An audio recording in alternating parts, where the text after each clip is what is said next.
Magandang gabi po, mga ka-BK. Welcome po sa ating Barangay Kapre. Ako po muli, si Boy Kapre. At isa na naman pong kwento na mula sa tunay na pangyayari ang ating ibabahagi. Pakinggan natin. Nangyari ito noong taong 1995. Dito sa aming probinsya ay uso ang Flores de Mayo. At hindi sa pagmamayabang, maraming naggagandahang dalaga sa aming lugar. Karamihan sa kanila ay magkakapitbahay lamang at parehong magkakaibigan.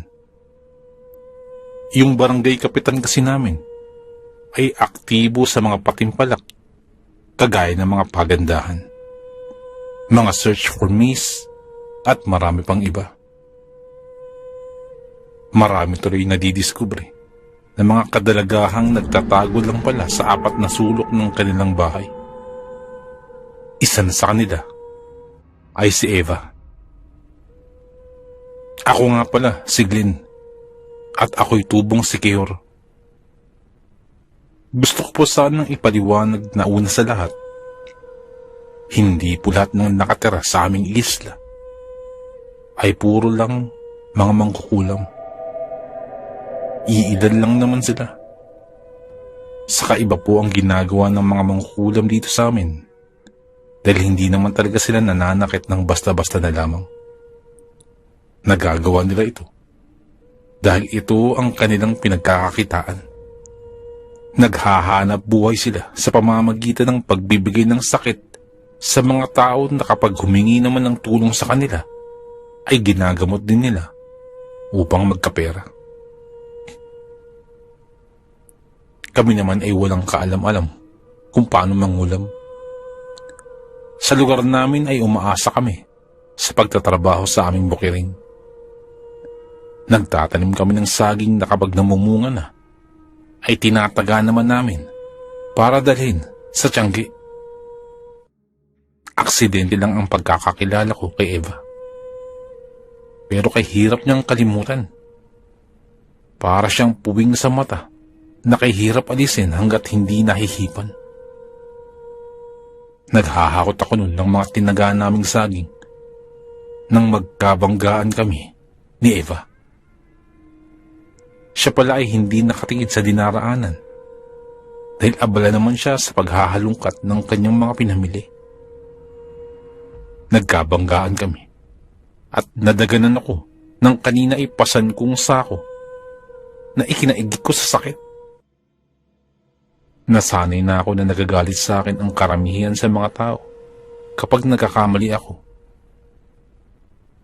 Kung kaya't inaasahan ko ng sisinglan niya ako, ngunit laking gulat ko dahil hindi niyang ginawa. Sa halip ay binitawan niya ang kanyang mga pinamili at tinulungan ako. Aligaga siyang hinawi ang malaking sako na nakadagan sa akin at inalalayan pa ako patayo. Humingi pa ng pasensya si Eva at nag-alalang sinuri ako. Kung para kay Eva ay wala lang yan. Lingid sa kaalaman niya ay sanlaksang kilig na ang nadarama ko. Unang titig ko pa lamang sa kanya ay tinamaan na ako. Ewan ko ba, ganito yata ang tinatawag nilang love at first sight. Simula nun ay palagi na kami nagtatagpo. Sa palengke, sa kalsada, at kung minsan ay nakikita ko siyang nakapanglumbaba sa bintana ng bahay nila. Gustong gusto ko siyang ligawan. Pero natatakot ako sa tiyahin niyang si Aling Faye. Kilalang masungit ang ginang at mahirap kausap, kaya hindi ko magawang ikumpiyansa ang sarili ko sa kanya. Idagdag pang palagi na lang niya akong pinanlilisikan ng mata sa tuwing mapapadaan ako sa harapan ng bahay nila. Kung minsan naman, ay si Eva ang napapadaan sa harapan ng bahay. Sa kabilang kalsada kasi naroroon ang bakery na nagtitinda ng mainit na pandesal. Nakakainis. Pero para akong nawawala sa sarili kapag nakikita ko siya. Aaminin kong matagal na akong humahanga kay Eva. Simula pa lang nung una ko siyang masilayan ng tingin, ay nagkagusto na ako sa kanya. Halos lahat nga ng pagpapapansin ay ginawa ko na. At ang minsang paglingon niya ay malaking jackpot na para sa akin. Ngayon namang papadaan siya sa tapat ng aming bahay, ay heto na naman ako't nakaabang. Nagbabaka sakaling baka lumingon siya at masilayan ko ang magaganda niyang ngiti. Nagniningning at matamis pa sa minatamis. Napabuntong hininga ako at sinundan siya ng tingin. Maging paghakbang niya ay napakagandang tingnan. Perpekto ang makurba niyang katawan.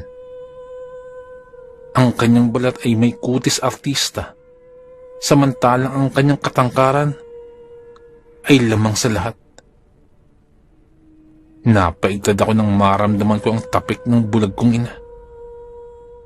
Sabi ng aking ina, nangangarap na naman daw ba ako ng gising? Huwag ko pangarapin ang babaeng napakahirap abutin at baka mataas din daw ang kabagsakan ko. Mahirap mabali ang puso dahil hindi na ito magtitiwala pang muli. Nginitian ko si nanay. Sinabi ko sa kanya na humahanga lamang ako kay Eva. Pero hindi ko naman ito mahal. Gusto ko lamang siyang titigan dahil nagagandaan ako sa kanya. Yun lamang. Pero ang totoo, yun ang gusto kong paniwalaan.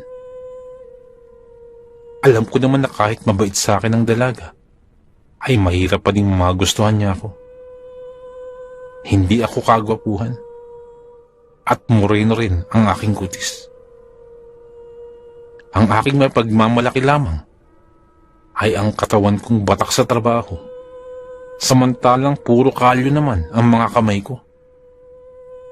Larawan ng isang lalaking sanay sa hirap. Samantalang si Eva ay maladyosa sa ganda. Mailalarawan ko siya bilang isang napakagandang nilalang na bumaba dito sa lupa. Hindi kami bagay. Kung kaya't kontento na ako sa pangangarap na kahit man lang sa panaginip ay mapansin niya ako. Tumayo ako sa pagngangalumbaba sa bintana at nagpaalam kay nanay na pupunta ako sa aming parang palaruan. May palaro ngayon ng basketball at gusto kong manood, hindi dahil sa laro, kung hindi dahil sa mga muse at isa dun si Eva. At sa pagkakaalam ko, ay inimbitan siya ng star player ng isa sa mga manlalaro para mag-cheer sa kanila. Nakikita ko mula sa aking kinaroroonan si Eva na nagmamadaling magsuklay. Nasa tapat pa ako at tatuwid pa lamang papunta ron. Mukhang kararating lang din niya dahil suot pa niya ang damit na kanina ay sinuot niya nang bumili siya ng pandesal. Nakikipagbiruan sa kanya ang iba pang mga player na para bang kay dali nilang naging kaklose ang isa't isa. Mabait akong ngumiti.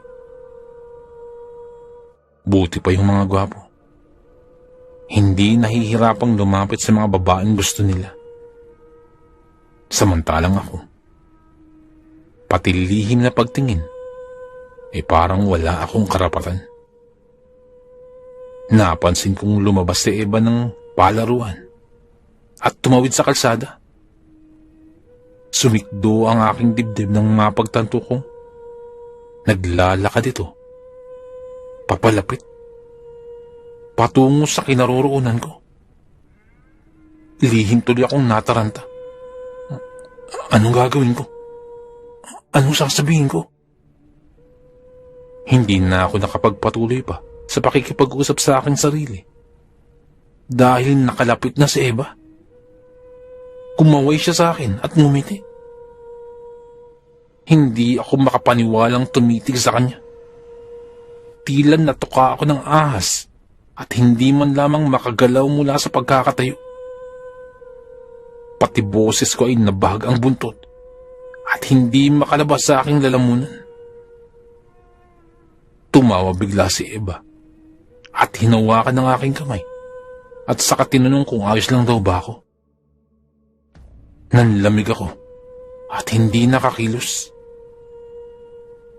Totoo ba itong ginagawa niya ngayon? Naku, sana panaginip lang nito. At kung panaginip man, sana'y wag na ako magising. Pangarap kong mahawakan man lamang minsan ang malambot niyang kamay. Mga bagay na nagtatakbo sa aking isipan. Nagsalita ulit si Eva. At sinabing labis na nakapagpatulala sa akin. Nais niya raw akong kuhaning eskorte para sa nalalapit na parada ng Flores de Mayo. Labis akong nagulat at napatitig sa kanya. Ang tanong kong bakit ay naging bulong na lamang na mas nagpaliwanag pa sa aking mundo. Ayaw tumanggap ni Eva ng sagot na hindi.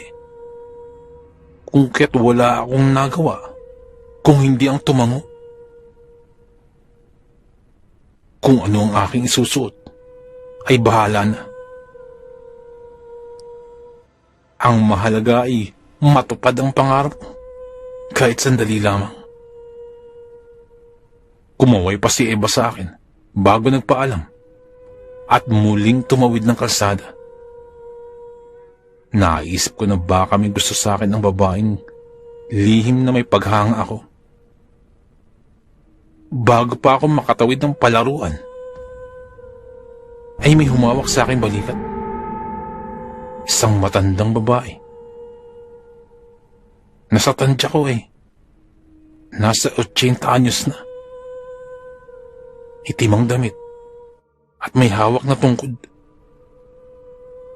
Nagpapalatak ang matanda, sabay tingin kay Eva. Matapos yun ay umarap sa akin ang matanda. Sabay sabing, huwag daw akong basta-basta magkakagusto kahit kanino. Baka mabigla daw ako sa malupit na sikretong itinatago ng mga ito. Hindi ako nakapagsalita at sinundan ng tingin ang noo sumasew-sew ng si Eva sa gitna ng palaruan. Pero nang tingnan ko naman ang matanda, ay bigla na lamang itong nawala sa aking tabi. Gusto ko tuloy ipagdasal sa mga kulto si Eva para magkagusto siya sa akin. Napailing ako. Kapag ginayuma ko ba siya, may magbabago ba? Ipinili ko ang ulo at nagpasya na akong umuwi. Naisip ko na, hanggat walang nanliligaw kay Eva, ay mananatili akong kampante. Sapat nang tingnan lang siya mula sa malayo. Gabi ng prosesyon. Kabado kong sinipat ng tingin ang aking muka sa harap ng salamin. Hindi ko alam kung pasado na ba ito kay Eva.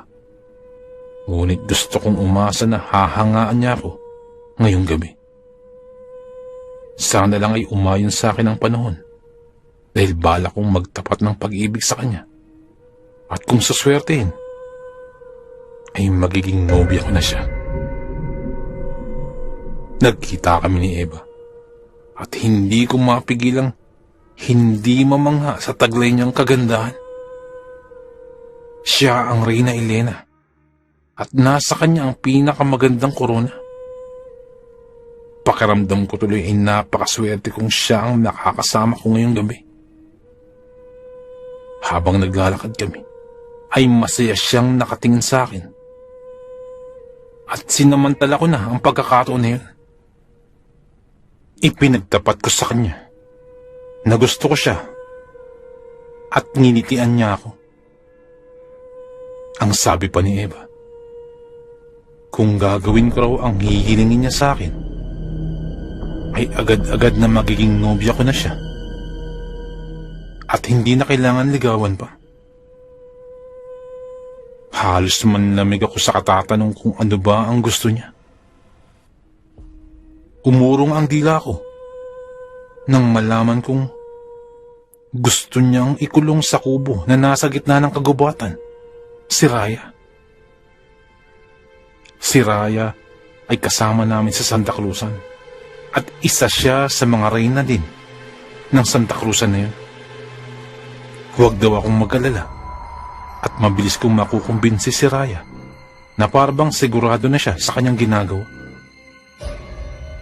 Dahil nga gustong gusto ko siya, ay walang tanong na ginawa ko ang ipinag-uutos ni Eva. Inaya ko si Raya na magpunta sa kagubatan kung saan naroroon ang kamalig ng madalas daw tambay ni Eva kapag nalulungkot siya. Walang reklamong dinala ko dun si Raya. At nang magkumiglas ang babae, pinamoy ko lang ito ng panyong may lamang pampatulog. Kaya binuhat ko na lang siya upang maigapos. Hindi ko alam kung bakit hindi ako nakakaramdam ng takot sa ginagawa namin.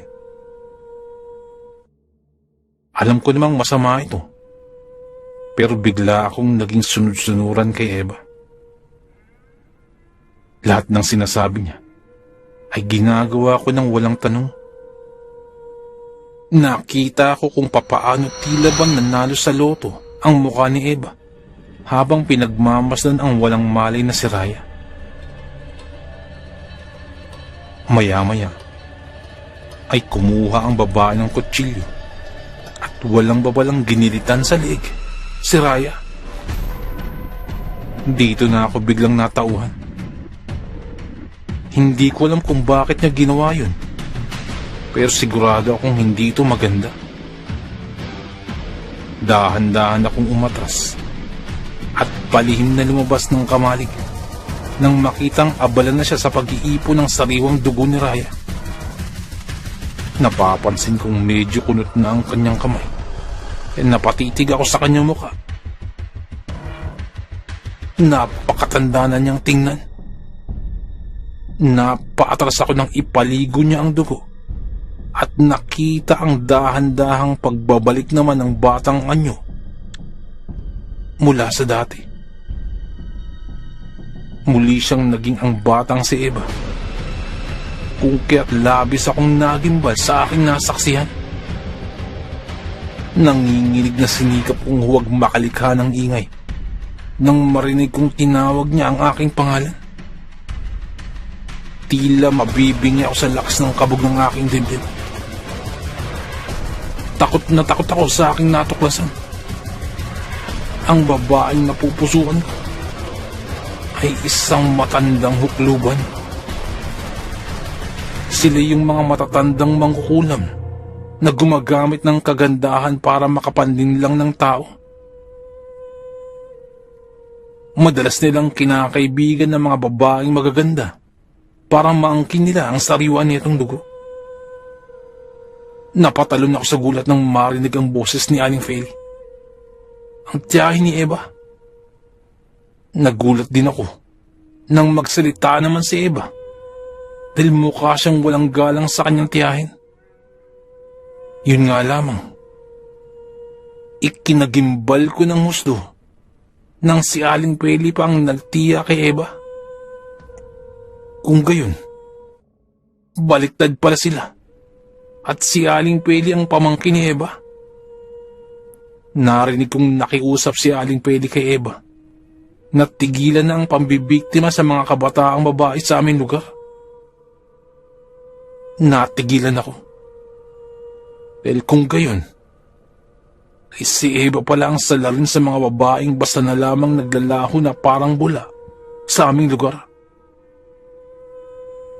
Nanginginig na naghanap ako ng matulis na kahoy na pwede kong ipanguntas sa kanya. Kailangang matigil na ang ginagawa nilang masama Lalo na't nakikita akong gumagamit pala siya ng itim na kapangyarihan upang manloko ng kapwa. Nang may madampot ako sa lupa, ay nagmamadali kong sinugod ang dalawa at pinagsasaksak sila. Alam kong isang krimen ang aking ginawa, pero wala na akong pakialam. Ang mahalaga ay matigil na ang kanilang ginagawa. Nagulat silang dalawa nang makitang galit na galit ko silang sinugod. Hindi na nakapagsalita pa si Eva nang ituhog ko sa kanya ang hawak kong matulis na sanga. Sabay balya kay Aling Peli, dahilan para mahulog ito sa baba. Ibinoon ko sa isipan na ang mga taong sinasaktan ko ay puro masasama at hindi dapat makonsensya. Dahil sa labis na galit, ay winakwak ko ang kanilang mga katawan at hinugot ang kanilang mga laman loob. May kasabihan kasing ang sino mang taong napatay ay kailangan na kainin ang kanyang atay upang huwag multuhin ang kaluluwa nila. Walang pakialam na nilantakan ko yun at binaliwala ang lansa ng kinakain kong laman loob. Ang mahalaga sa akin ay matapos na ang kanilang kasamaan. Matapos kong gawin ang krimen, ay nagmamadali akong nilibing sila sa ilalim ng lupa at sakas nilaban ang kamalig. Nagmamadali akong mag-impake ng makauwi. Kahit ukluban si Eva, ay may mga kaanak pa naman itong normal at kinakatakot ko lang na hanapin ako oras na malaman nilang ako ang may kagagawan ng kamatayan ng dalawang babae. Isinama ko si nanay sa Maynila.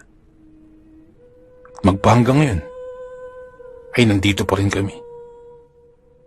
Alam kong habang buhay kong babaunin sa konsensya ang aking ginawa. Pero sa kaibuturan ng aking puso, ay alam ko naman na pinutol ko lang ang kasamaan nila upang wag na silang mambiktima pa. Hindi kasi malayong ipapamana ni Eva kay Aling Peli ang kakayahan na yun kung nanatili pa silang buhay magpasanggang ngayon.